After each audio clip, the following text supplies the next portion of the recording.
साथियों, आप सभी का स्वागत है। जैसा आप लोगों को पता है कि आज धर्मेंद्र प्रधान जी का इस्तीफा हो गया, जिसके कारण अब जो प्रदर्शन था वह खत्म होता हुआ दिखाई दे रहा है। लेकिन यहाँ पर बहुत से लोग हैं, बहुत से बातें बता रहे हैं कि आखिरकार इतना समय क्यों लगा इस्तीफा देने में, और बहुत सी रीज़न बता रहे हैं। तो आइए इनसे जानते हैं कि आखिरकार जिस तरीके से 30 से 35 दिन हो गए तब जाके इस्तीफा हुआ, तो इस पर क्या बोलना चाहते हैं और इनको जो चोटें लगी हैं कैसे चोटें लगी हैं। भैया, क्या आपको कोई चोटें कैसे लगी हैं? मेरा नाम अभिषेक सिंह है और यहाँ पे 20 जुलाई को जिस तरह क्रैकडाउन किया गया, लाखों छात्र जो देश में उतरे थे पेपर लीक को मुद्दे को लेकर, जिस तरह जो है क्रैकडाउन किया गया, हजारों बच्चे चोटिल हुए।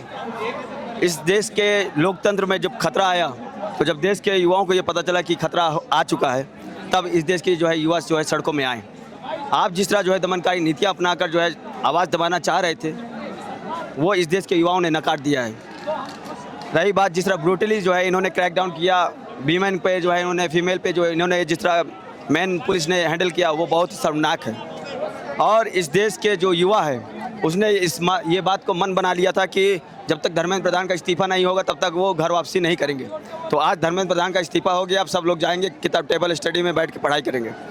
तो इस जो हुकूमत में बैठी हुई लोग हैं, जब इनको अहंकार आ जाता है तो जनता को सड़कों में आना ही होता है। ये चीज़ बतलाने के लिए जनजी उतरा, जो सबसे बड़ी चीज़ है। आपको ये चोटें कैसे लगी हैं? छोटे जो है स्टेज से मुझे जो है दिल्ली पुलिस ने जो है धक्का दिया, जिसकी वजह से मैं गिर गया था, और उसके बाद लाठीचार्ज स्टार्ट हुआ। और सिर्फ मेरे कोई चोट नहीं लगी, हज़ारों छात्रों पे चोट लगी है। अभी भी एक बच्ची है, 22 साल की लड़की है, जो RML में जीवन और मौत के बीच में लड़ रही है, तो उनकी भी जीत है, ये सब की जीत है। आज जो धर्मेंद्र प्रधान को इस्तीफा देना पड़ा मजबूरी में, वो सारे यूथ की जीत है जो इस दिल्ली की राजधानी की सड़कों में उतरे और देश के अलग अलग कोनों में उन्होंने प्रदर्शन किया। ये सब की जीत है, जनजी की जीत है। आपको क्या लग रहा है जिस तरीके से 30 से 35 दिन के बाद रेजिग्नेशन हुआ, इसके पीछे रीजन क्या दिखता है? कारण क्या? सरकार बहरी हो चुकी थी, सरकार सिंपल बहरी हो चुकी थी। उसको सुनाने के लिए हम लोग मार्च करने जा रहे थे शांतिपूर्वक ढंग से, और उस मार्च में उन्होंने क्रैकडाउन किया, जो कि बहुत ही शर्मनाक है। लेकिन उन सबसे बढ़कर ये जनजी को मैं बहुत बधाई देना चाहता हूँ, और मैं खुद जनजी हूँ, तो मैं सबको बधाई देना चाहता हूँ, अपने भाइयों को, कि आज देश में अकाउंटेबिलिटी जो लाए हैं वो सिर्फ और सिर्फ जनजी का जो है योगदान है, सिर्फ और सिर्फ जनजी का योगदान है। आपको लगता नहीं है कि जिस तरीके से धर्मेंद्र प्रधान जी का इस्तीफा लिया गया जेनजी के द्वारा, तो आपको नहीं लगता कि जेनजी के द्वारा ही एक धर्मेंद्र प्रधान की जगह जो शिक्षा मंत्री बनने वाले हैं उनको भी मांग कर रखनी चाहिए थी?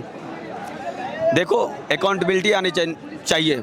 अब कोई भी उस सीट पे आएगा वो अकाउंटेबल होना क्या लग रहा है कि अकाउंटेबिलिटी अपनी तय करने वाला है जो आएगा? अगर वो भी करप्शन करेगा तो हम फिर से आएंगे सड़क, फिर से आएंगे। बिल्कुल, मनमानी चलने नहीं देंगे। ये लोकतंत्र चल रहा है, बिल्कुल हम सड़क में आएंगे। अगर जो मनमानी करेंगे, देश के भविष्य के साथ सौदा करेंगे, हम बिल्कुल सड़क में आएंगे।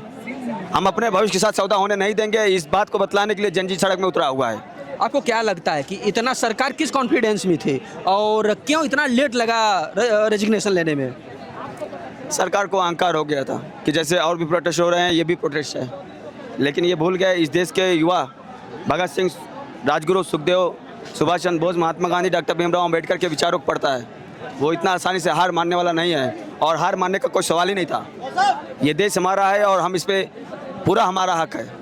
We the people of India having solemnly resolved constitute India into sovereign, socialist, secular, democratic and republic and to secure all its citizens justice, liberty, equality and fraternity, ये प्रियम्बल में मेंशन है। तो बी द पीपल, सभी का ये देश है, किसी एक का देश नहीं है। आपको नहीं लगता कि जिस तरीके से राजनाथ जी के द्वारा कहा गया था कि इस सरकार में इस्तीफे नहीं होते हैं, लेकिन फिर भी इसी सरकार में इस्तीफे हुए, तो उस पर क्या कहना चाहते हैं? Last question. वो तो हो गया, राजनाथ जी के द्वारा कहा गया था कि हमारे सरकार में इस्तीफे नहीं होते हैं, लेकिन जेनजी ने इस्तीफा ले लिया, तो उस पर क्या कहना चाहते हैं? जनजी अब इस देश का जो है निर्धारण करेगा, जनजी इस देश को संभालेगा, जनजी इस देश के जो है डायरेक्शन जो है तय करेगा, जनजी इस देश का जो है भविष्य है, तो वो तय करेगा कि देश में अगर अकाउंटेबिलिटी नहीं है तो उसको अकाउंटेबिलिटी लाने की जो है जिम्मेदारी जनजी की है, और जनजी ला के दिखाया है। इससे बड़ा सबूत क्या चाहिए आपको? धन्यवाद। बहुत बहुत धन्यवाद।